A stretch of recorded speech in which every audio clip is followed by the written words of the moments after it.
Well, week 2 has come to a close, and as you can see, we had some really good games over the week, some good surprises as well. A lot of people had picked Dakota and EPC as winners. Obviously, both those two went down. I picked Du-Pec. You did pick Du-Pec. I mean, obviously we had people that went with the Du-Pec way, and some had West Carroll picked as well. But the surprise is there, and then the other big one was the Aquin win over Stockton. You know, a lot of people, obviously Stockton has been the talk of the upstate for the majority of the 2010s, and they've really, outside of the one playoff win, they've really controlled Aquin throughout the regular season, dating back to 2011. Obviously, this year, things turned the tide, and Aquin got a big win in big ways behind Friday big night. Boys Oh, on yeah. Friday night. So, you know, it was one of those things that was really nice to see as you're starting to obviously see some separation or some parity. As we start to enter week 3, obviously we're going to get out of the crossover games and actually start hitting conference matchups. The only crossover game coming into week 3 is going to be Stockton and AFC, where AFC is traveling to Stockton, and that will end their crossover schedule for the season.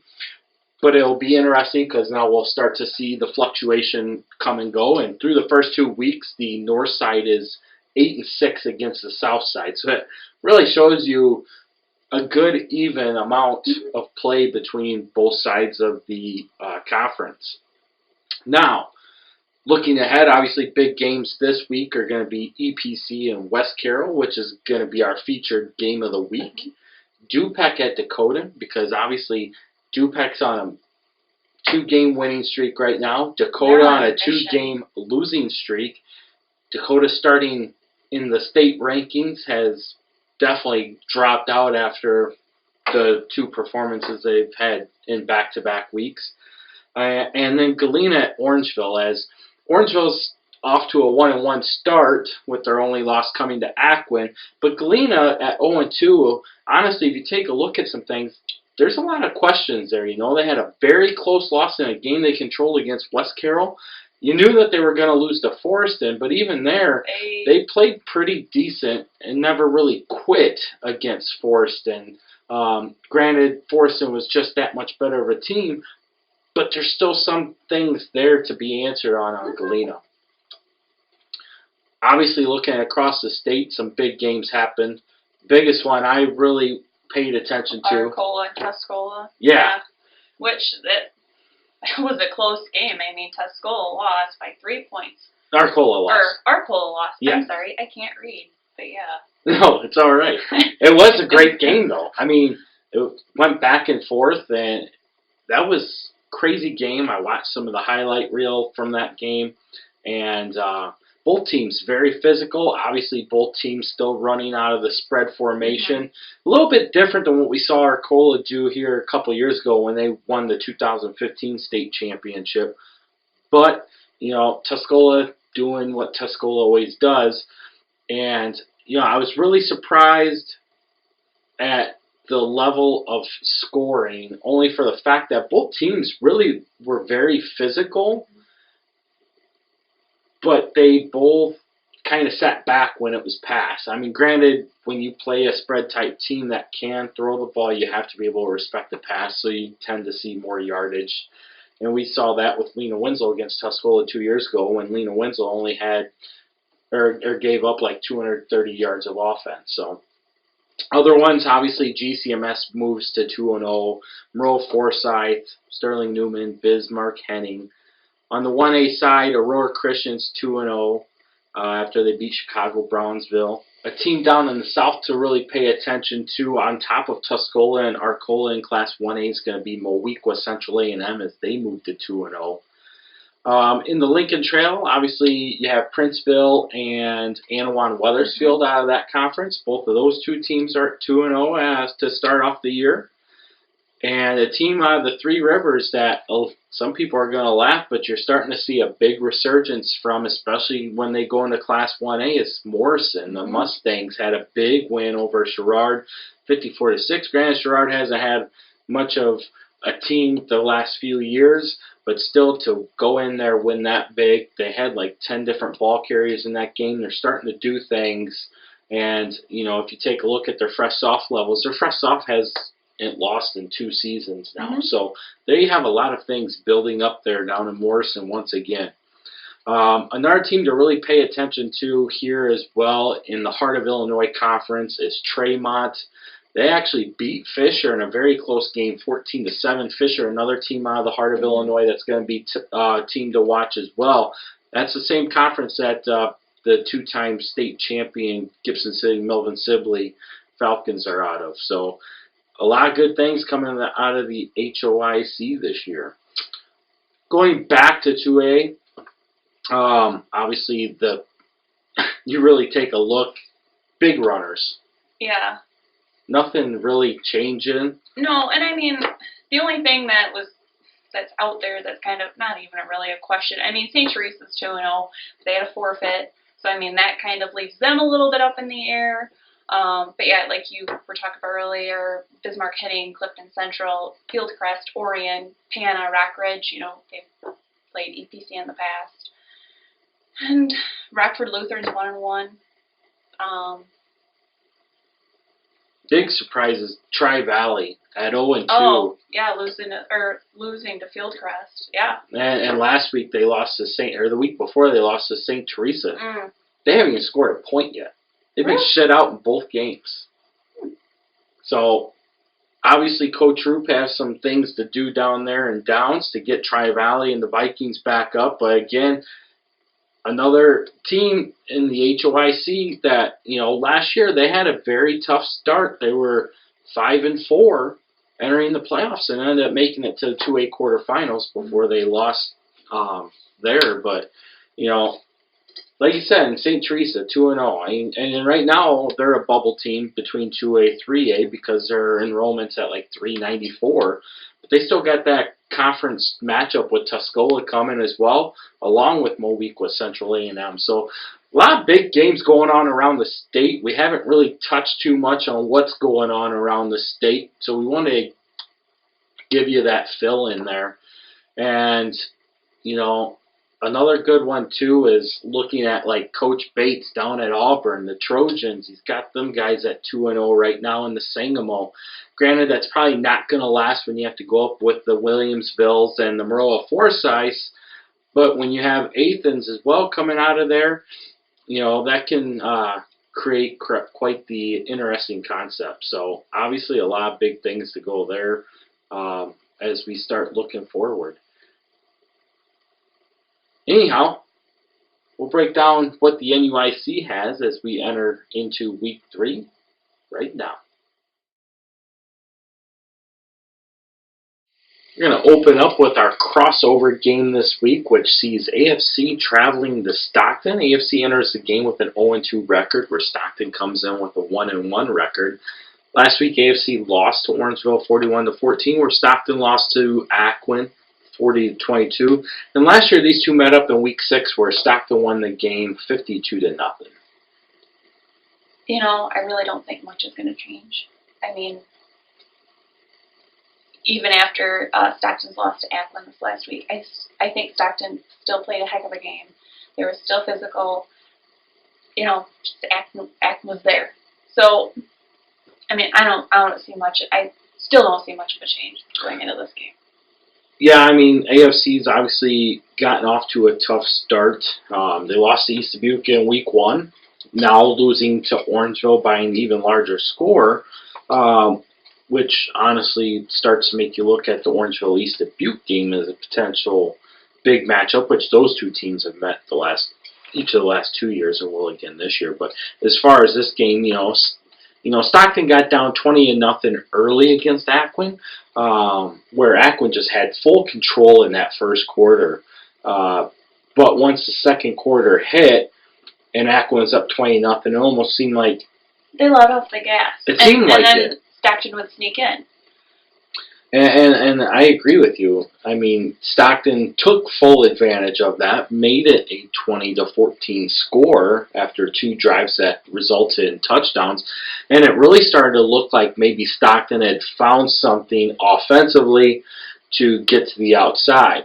One of the things that you could tell in that game is obviously Garrett Buskey can throw the ball. Just needs to get a little bit more accurate with the passes, but they have that opportunity to go deep if they need to. I was really impressed by the running of Jason Herman and Andrew Haas. Both those guys, very physical players. They're not very big, but they're fast. They hit the holes quickly, and they're not necessarily easy to take down despite their stature not being very big. And then, of course, Tyler Barch was able to get back into Stockton's lineup this week, which was a good thing for them to see. And then you got Hunter Hilly, which Hilly's one of those guys. He can run the ball up the middle, which that's pretty much what they're using him as a fullback. But then he can split out wide, and he's got good enough hands that he becomes a target in the passing game as well. So they have the ability to be very versatile and make things happen. On AFC's side, it still appears that they're having some issues developing a rushing attack. Ethan Drew was able to get some good passes in their game against Orangeville, resulting in the 2 touchdowns that they had. Both those touchdown passes going to Peyton Lanning. But like you said, I think that AFC is going to have to do something different than what they did against Orangeville. They definitely need to be able to control the ball in this game in order to have a chance at beating the Blackhawks. Like you, I think Stockton's going to be the team to take this game. Moving into the North Division matchups, we're going to start off with Lena Winslow at East Dubuque. Both teams actually come in this game 2-0. Trying to think back when the last time East Dubuque started off 2-0 was. I believe it was the 2015 or 16 season. Obviously, last week Lena Winslow won 62-0 over Amboy. East Dubuque won 14-6 over Milledgeville. Last year, these two teams met up in Week 3, where Lena Winslow won 51-13. Obviously, there was a running clock going on before the 13 points were scored. Otherwise, Lena Winslow probably would have won that game much larger than they did. But, looking this year, 2 different teams. I still feel Lena Winslow's definitely up here compared to the majority of the conference.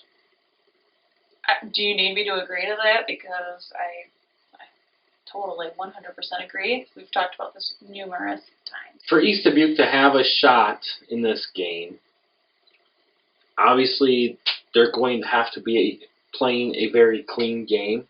They're going to have to match Lena Winslow's physicality. Size-wise, I think they can do that, but the overall athletic talent in play is going to be in favor of Lena Winslow pretty heavily here. What we did learn last year is you still have to show up and play the game. East Dubuque played very close with Dakota, which we've mentioned before. They didn't play so well with Lena Winslow and Forreston, but they did with EPC as well. A lot of those guys are gone, but they still have a good line that's back. They have very good talent at both the running back and quarterback positions.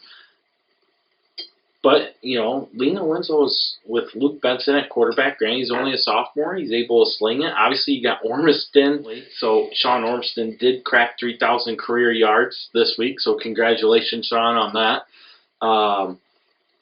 Which further goes into what I was going to say with him and Bruce in the backfield. I was excited. I just wanted to make sure we got that out there. With him and Bruce in the backfield, that creates a lot of problems for the majority of the teams across the state of Illinois.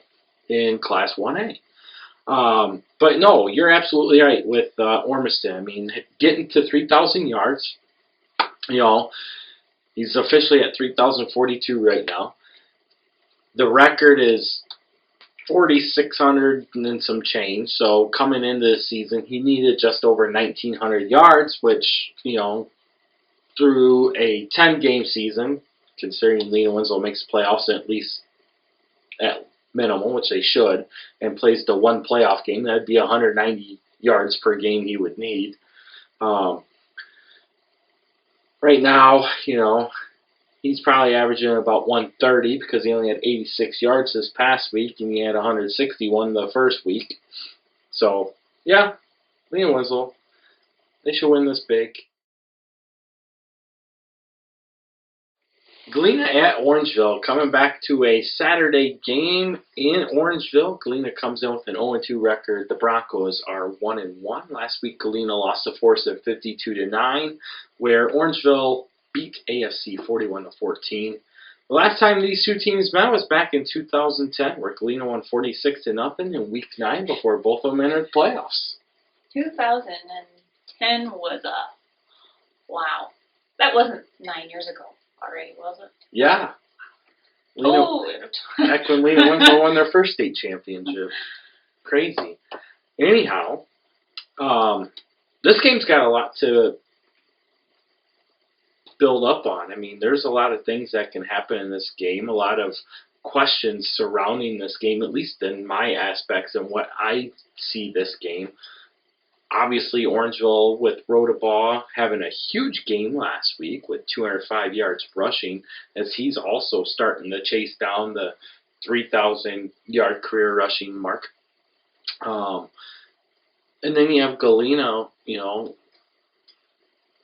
able to throw the ball with Henry Anderson. You know, you got Peyton Bauer in the backfield, Damian Stephanopoulos, who's able to do different things, run the ball, catch the ball.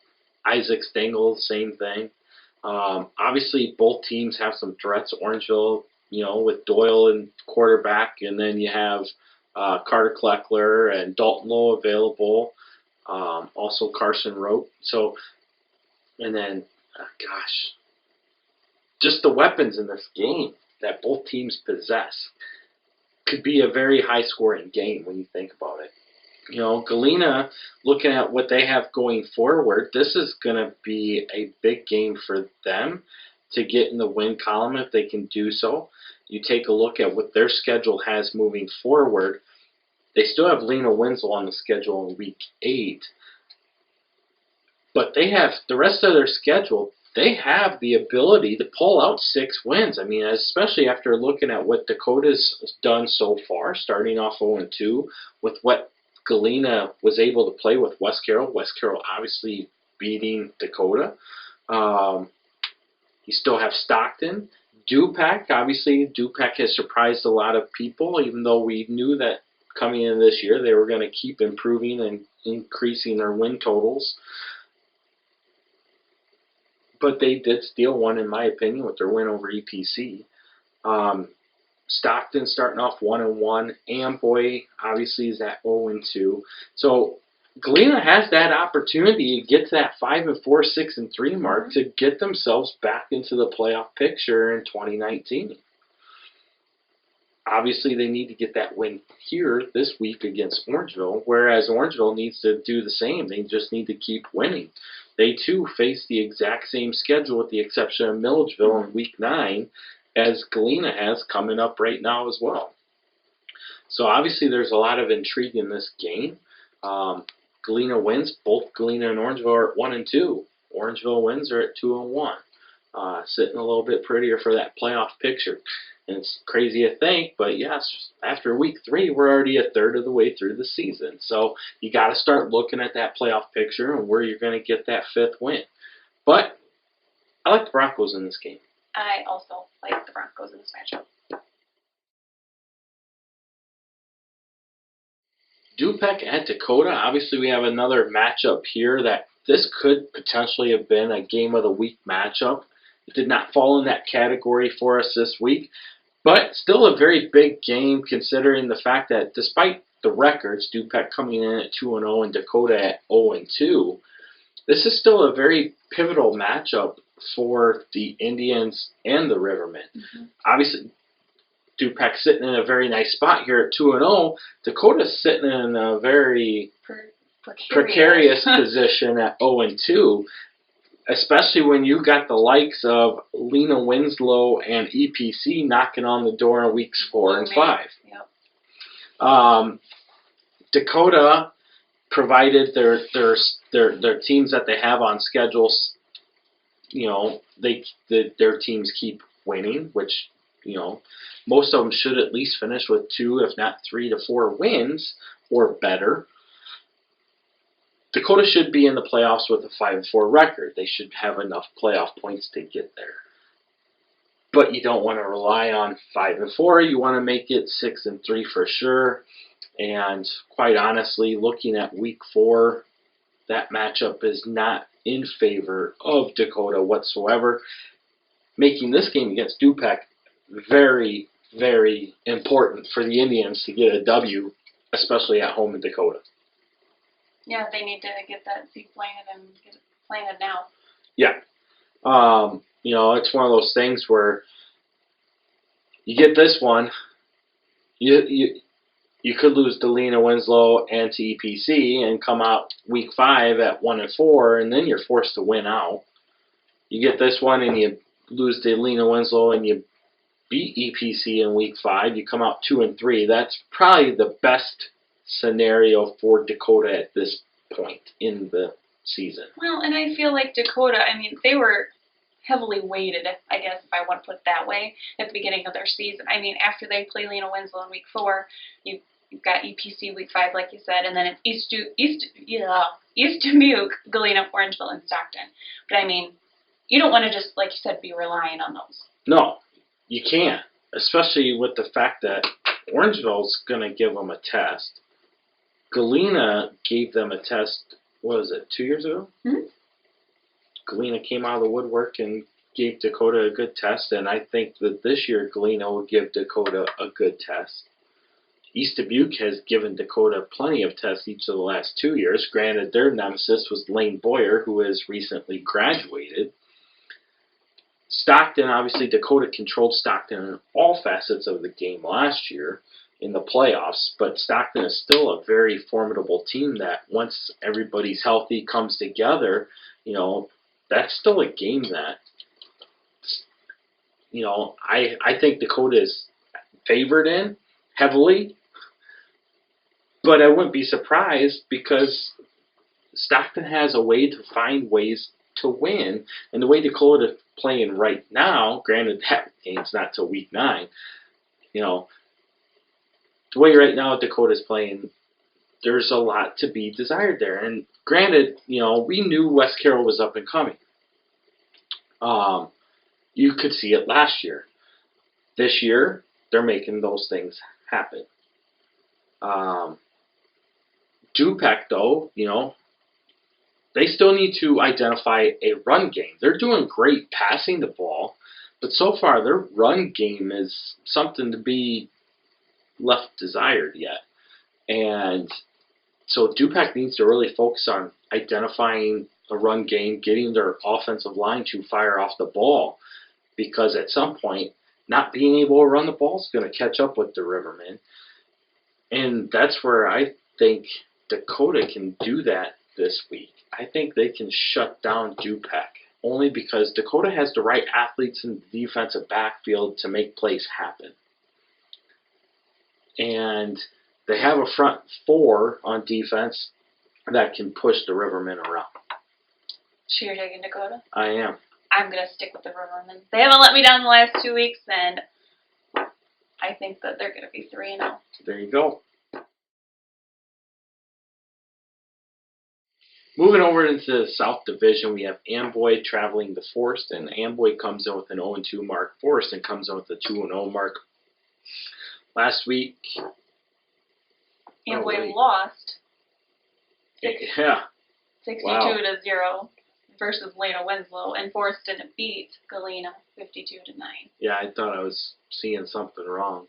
Wow. You were seeing something wrong, or you were saying something wrong? I was probably saying something wrong because I thought I was seeing something wrong. But anyway, last year these two teams met in week 9 where Forreston won 62-34. And, you know, one of the things that you can take a look at on this is, you know, Amboy put up 37 points on Lena Winslow last year, in which Lena Winslow eventually pulled away to a 72-37 win. Likewise, against Forreston, you know, they hung in there for a little bit before Forreston pulled away for that 62-34 win. Now, granted, that was when you still had Mitchell McLaughlin at quarterback, Marcus Wynn at receiver, and you were able to move some things around. You had Austin Norman in the backfield along with Jake Shaver. Well, you still have Marcus Wynn and you still have Austin Norman, but you don't have Jake Shaver and you don't have Mitchell McLaughlin.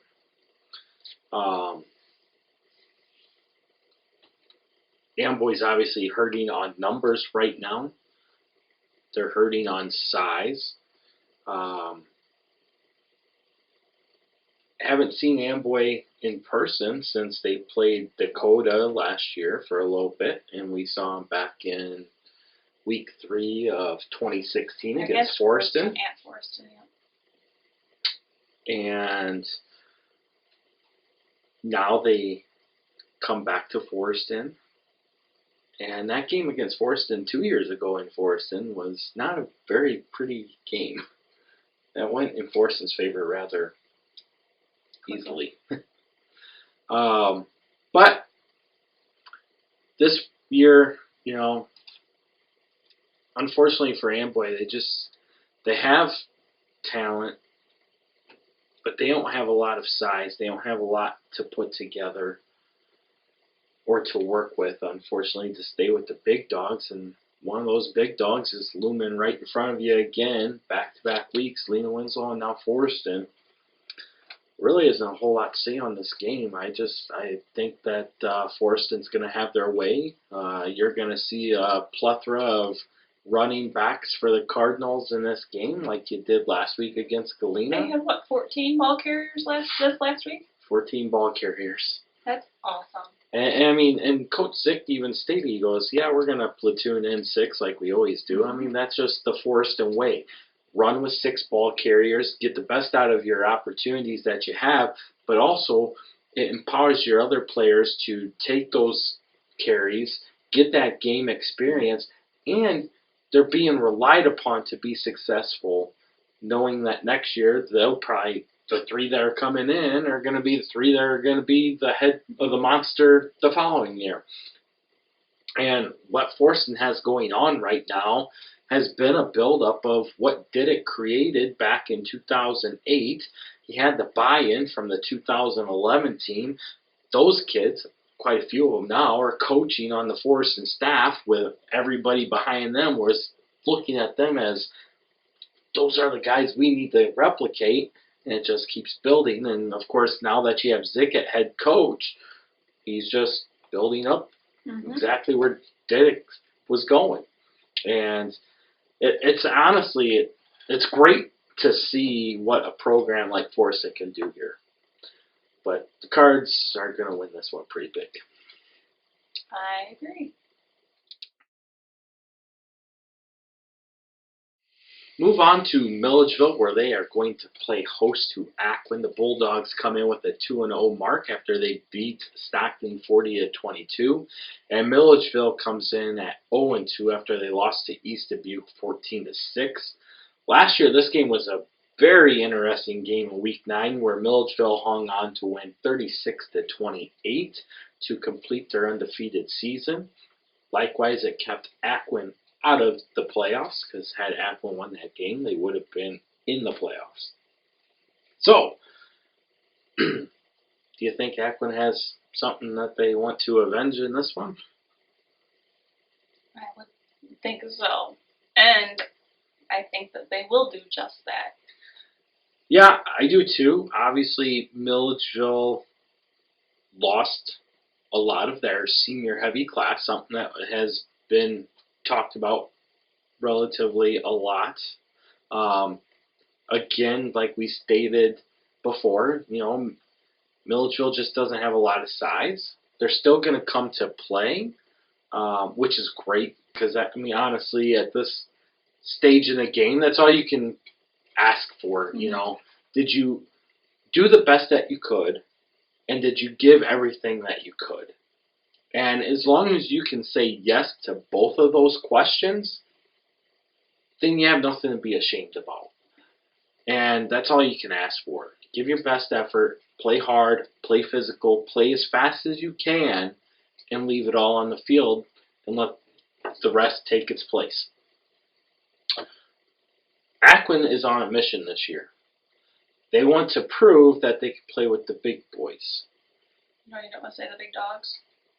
Well, we could say the big dogs. The bulldogs with the big dogs. Play with the big dogs. But, you know, they're going to have to clean some things up. And one of those things is when you get up big, stay focused. Stay focused. Don't back down. Stay on the gas. And granted, they faced a little bit of adversity against Stockton Friday night, and they were able to overcome it. But they were never behind. There's going to come a time where they're going to be in that position, but they're going to be on the other side of the scoreboard, and that's where the true answers of what Aquin can do are going to come into play. They have speed, they have size, they have strength, and they have talent.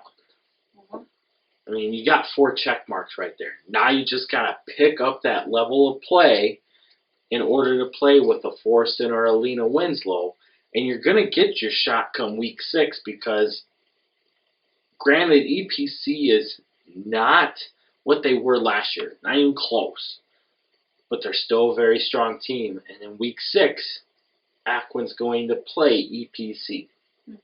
And then they have Forreston in week 8. So, I do like Aquin in this game. Unfortunately for Coach Roble and the Missiles, they still have a lot of things to keep building upon. Hopefully they can continue to build and at least keep the kids moving forward. They have some good talent there to build upon. They just got to keep playing hard. And you know what? They play hard enough, and at some point they're going to win and prove us wrong, and that's fine. That's great. I mean, our show is about giving insight into the game and what our opinion is on the game. And hopefully the Missiles can prove us wrong at some point in the season. I just don't think it's this week. I think Aquin's going to win this game. I also agree. Our game of the week takes us back to Savannah. Well, not really back to Savannah. We haven't been there yet. But it takes us to Savannah, where West Carroll played host to EPC. EPC comes in with an 0-2 mark after they lost in overtime to Du-Pec 36-34. West Carroll comes in with a 2-0 mark after they upset Dakota 24-12.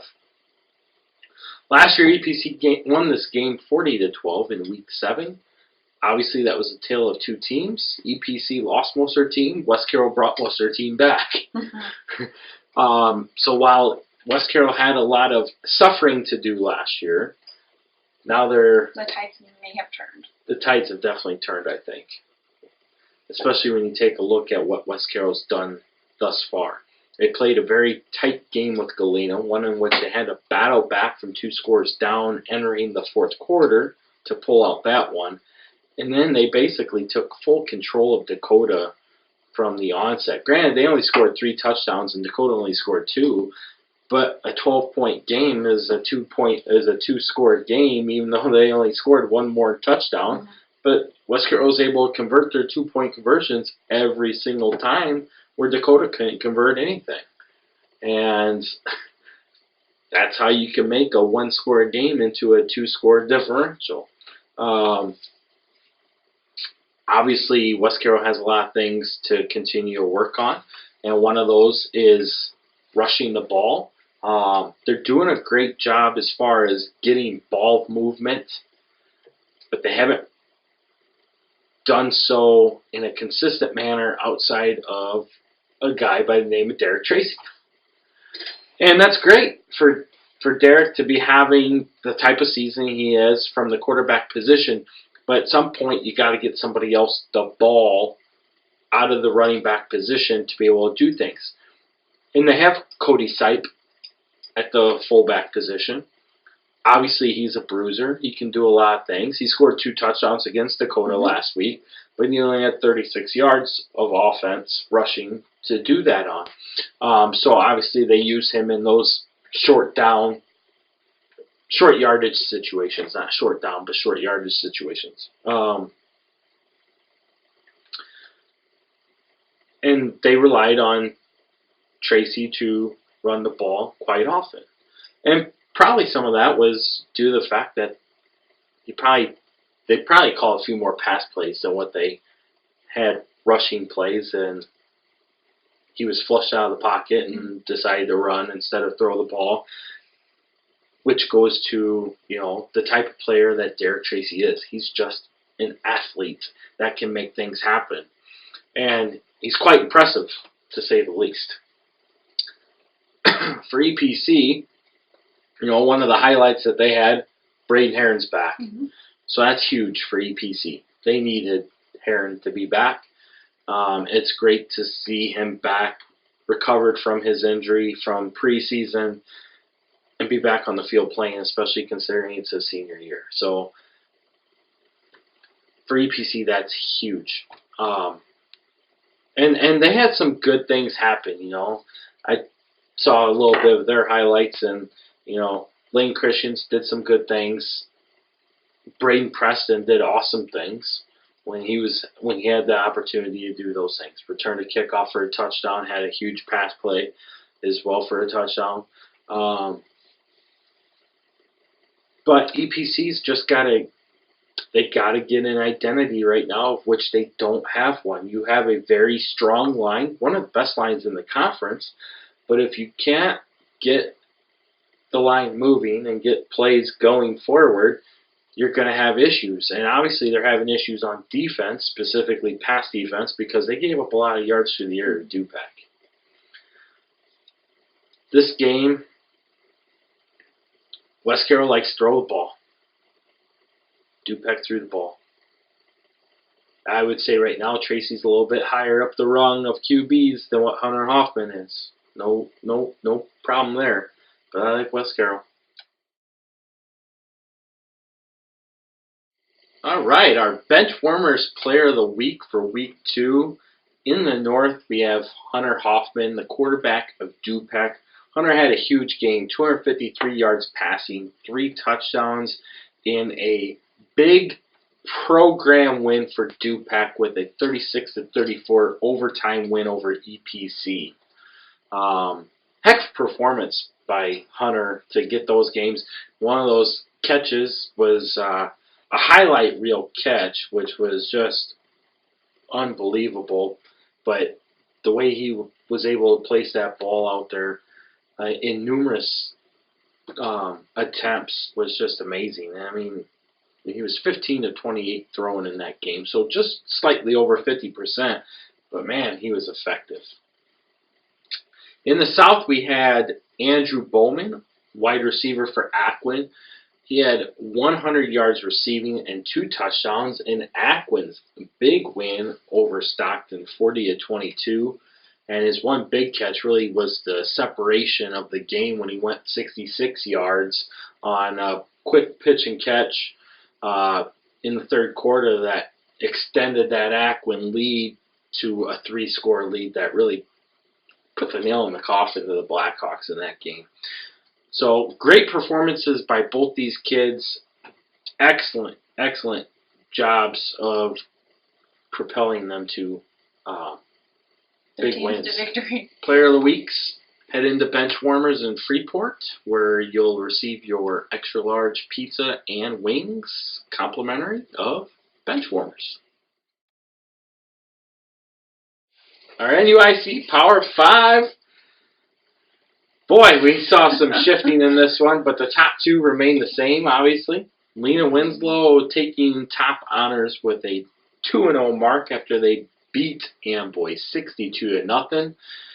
And Forreston is at number 2 after they beat Galena 52-9, also improving their record to 2-0. Moving up to number 3 are the Aquin Bulldogs, as they improved to 2-0 after they beat Stockton 40-22. Moving up to number 4 are the Du-Pec Rivermen, as they moved to 2-0 with a big 36-34 win over EPC, who had been ranked number 9 in the Class 2A state rankings. And entering our Power 5 is West Carroll, who is 2-0 after they beat Dakota 24-12. So Power 5, all teams, they're 2-0, with the exception of East Dubuque, which East Dubuque obviously has opportunities to gain their place in potential future Power 5 rankings, depending on how they play out moving forward. But great performances by all the teams. Obviously, a lot that they've really done to propel themselves to those 2-0 starts. Most of them sitting really well, looking for 3-0 starts to start off the season, which makes getting to that 5th win a lot easier. So that gives you a look into what we see coming in Week 3. Obviously, we have quite a few big games, as we mentioned before. EPC at West Carroll being our game of the week. Du-Pec at Dakota, a very interesting matchup with the Indians and the Rivermen. And then, of course, Galena at Orangeville, which that game will be in Orangeville on Saturday at 1 p.m. for those wanting to pick up 2 games this weekend. It's always fun going to Orangeville on Saturday afternoons, to be honest. Always enjoyed that. Glad it's back again. I know a lot of people wish they were playing on Friday night. Sometimes I wish I do too, but it's still a lot of fun getting those Saturday afternoon games. Obviously, a lot of big games going on throughout the state to keep an eye on.